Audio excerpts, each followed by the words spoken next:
Bill W. Revisited was the founder of AA California Sober, social yet distanced.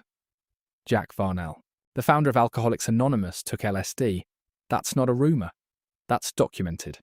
And he didn't think it was a relapse. Okay, let's actually talk about this.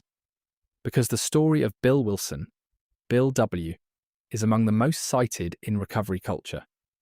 And most people only know half of it, the half that gets printed in pamphlets, the half that gets told in meetings. The other half is a lot more complicated, and honestly, a lot more interesting. I'm not here to tear down AA. I, frankly, have often been accused of being an AA zealot, but I want to be clear about that right from the start. AA has helped millions of people stay alive. It saved and changed my life. That's real. That matters. Nothing I say today changes that. But I am here to ask a question that I think deserves a serious answer. If the founder of the most famous abstinence-based recovery program in history used psychedelics, intentionally, with purpose, in sobriety, what does that say about how we define recovery? What does it say about the California sober conversation? Let's find out. Chapter 1. The official story versus the missing pieces. Here's the version you probably know. Bill Wilson was a chronic alcoholic. By his late 30s, he'd been hospitalized for his drinking 4 separate times. He was, by every account, a man running out of options and running out of time. On December 11th, 1934, he took his last drink. He went to Towns Hospital in New York City. And something happened there that changed his life. And eventually the lives of millions of other people. He had what he later called a spiritual awakening, a white light experience, a moment so profound that a physician looked at him afterward and said, "Something has happened to you I don't understand, but you had better hang on to it." He hung on to it. He never drank again. He connected with another alcoholic doctor named Bob Smith, Dr. Bob Teedum, in Akron, Ohio in 1935, and the two of them started building what would become Alcoholics Anonymous.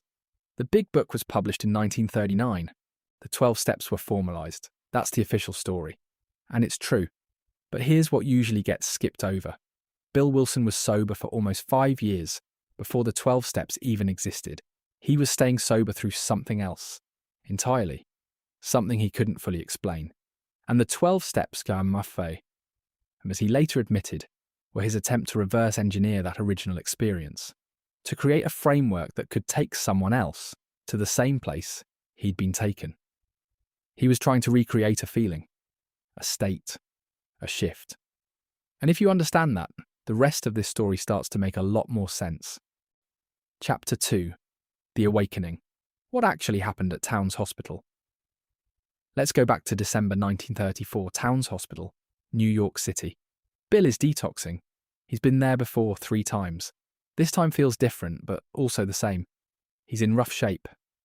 Now, here's what doesn't always get mentioned. As part of his treatment, Bill received what was called the belladonna cure, a standard protocol at Towns Hospital. At the time, a compound that included belladonna and henbane, administered every hour, day and night, for roughly 50 hours. What is belladonna? It's a powerful deliriant, extracted from deadly nightshade. The treatment was so intense that the hospital's own documentation warned that physicians unfamiliar with the drug might struggle to tell the difference between belladonna delirium and alcoholic delirium. Read that again. They were giving him, essentially, a dissociative, hallucinogenic compound, around the clock, for 2 days.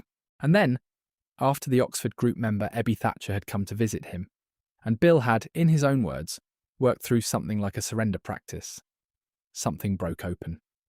His room blazed with what he described as an indescribably white light. He was seized with what he called an ecstasy beyond description. A great wind. A sense that he was free. He wrote, "I became acutely conscious of a presence which seemed like a veritable sea of living spirit."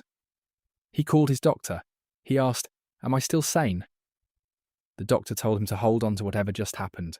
Now, I'm not saying the spiritual experience wasn't real. I'm not saying it was just the drugs. That's not the point, and it's not a useful way to think about it.